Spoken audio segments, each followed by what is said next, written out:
Gentleman is recognized for 3 minutes. I ask unanimous consent to revise and extend my remarks. Without objection, so ordered. Gentleman may proceed. I thank the gentlelady for yielding.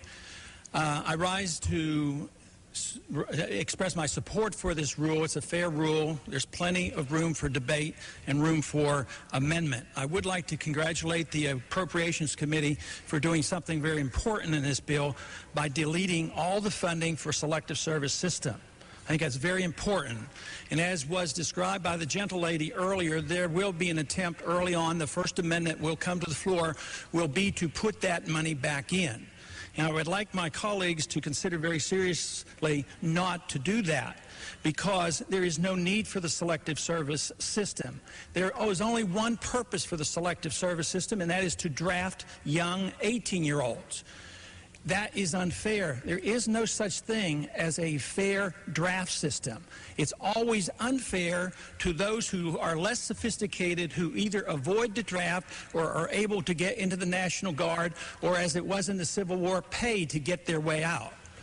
The draft is a 20th century phenomenon, and I am delighted to see and very pleased that the Appropriations Committee saw fit to delete this money, because this, to me, is reestablishing one of the American traditions that we do not believe in conscription. Conscription and drafting is a totalitarian idea. And I would like to remind many of my conservative colleagues that if we brought a bill to this floor where we would say that we would register all our guns in the United States, there would be a hue and cry about how horrible it would be. And yet we casually accept this program of registering 18-year-old kids to force them to go and fight the political wars that they're not interested in. This is a very, very serious idea and principle of liberty. So when the time comes in September to vote for this, I beg that my fellow colleagues will think seriously about this. The needlessness to spend $25 million to continue to register young people to go off to fight needless wars. They're not even permitted to drink beer, and yet we expect them to be registered and yet to use them to fight the wars that the older generation starts for political and narrow-minded reasons.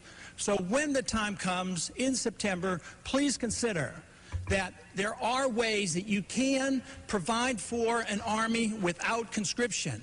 We've had the reinstitution of registration and draft for 20 years. It's been wasted money. We can save the $25 million.